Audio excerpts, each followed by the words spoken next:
जीव गर्भ में भगवान से क्या वादा करता है? क्या वह उसे निभाता है? आइए जानते हैं भगवान श्री कपिल मुनि व माता देवहूति के संवाद से।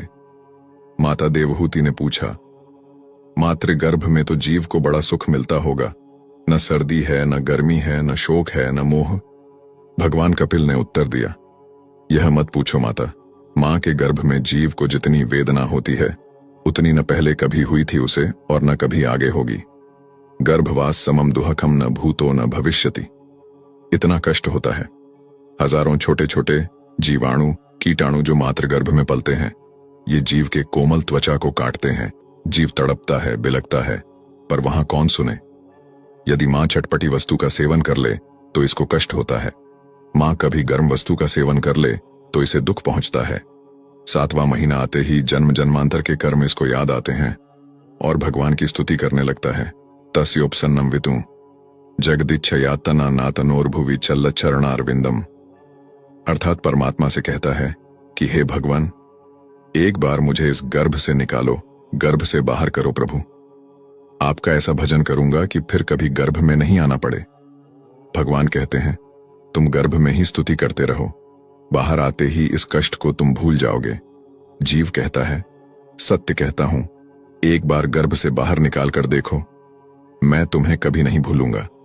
बड़ी बड़ी प्रतिज्ञाएं करता है। 9वां महीना पूर्ण हुआ, 10वां मास आरंभ हुआ और जैसे ही प्रसव की वायु का वेग आया, जीव मात्र गर्भ से तुरंत संसार में आ जाता है। जीव संसार में आते ही प्रभु को भूल जाता है और भक्ति रहित कर्म करके दुख भोगता है। गुरु साधु शास्त्र अनादिकाल से कहते आए हैं, हरि का भजन करो, हरि है तुम्हारा। बाकी तो सब तो झूठ है, फरेब है, धोखा है। बुद्धिमान व्यक्ति ही हरि भजन कर सकता है। श्रीमद् भागवतम में भी यही उल्लेख है। जीव को मात्र गर्भ में इतना पीड़ा होता है कि वह भगवान को स्मरण करने लगता है। सोचिए कि हमें कोई अगर बंद कोठरी के अंदर 1 महीने के लिए रखेगा तो क्या होगा। हमारा शरीर अनित्य है, पर अंदर जो जीवात्मा है वह कभी नहीं मरता है। क्योंकि जीवात्मा भगवान का अंश है, इसलिए वह भगवान को हर समय स्मरण करता है। परंतु इसे कोई भौतिक शरीर मिलता है और कोई ऐसी जगत में जन्म होता है तो उस जगत के वैष्णवी माया शक्ति के प्रभाव से वो भगवान को भूलकर उनके माया जगत में आसक्त हो जाता है।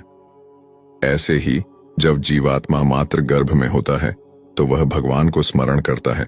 फिर जब वो गर्भ से निकलकर संसार में आते ही उसका कष्ट कम हो जाता है। जीवन का उद्देश्य भूलकर समय को व्यर्थ किए जा रहे हैं। हमें समझना होगा कि जीवन प्राप्त क्यों हुआ है। यदि समय रहते समझ जाएंगे तो उचित ही है, नहीं तो इसी धरा पर प्रेत बनकर घूमना होता है। फिर भटकते रहते हैं और जीवित परिवार के सदस्यों से उम्मीद रखते हैं कि मृत्यु उपरांत वो हमें समय समय पर भोग तर्पण आदि द्वारा देंगे। लेकिन आज समय बदल गया है। आज का मनुष्य तो जीवित माता पिता को सही से नहीं रखता है। मरने के बाद तो कहां से कुछ करेंगे। इसलिए हमें अपनी यात्रा को इस प्रकार बढ़ा देना चाहिए ताकि मरने के बाद भी किसी की सहायता की आवश्यकता ना पड़े। मृत्यु के बाद यदि अपने ही घर में प्रवेश करने का प्रयास करोगे तो आपके ही परिवार के लोग किसी तांत्रिक से बंधवाकर भूमि में दबवा देंगे। फिर अनंत काल तक मंत्र बंधन में पड़े रहोगे। धन के साथ वो कर्म धन भी अर्जित करे जो मृत्यु के बाद काम आने वाले हैं। मृत्यु के बाद भी जीवन होता है, इसे कोई नकार नहीं सकता। भागवत गीता में भी प्रेतों का वर्णन है। इस दिव्य ग्रंथ में कर्म से संबंधित फल का विस्तार से वर्णन किया गया है। आज समय है, कल तो मात्र पछतावा है।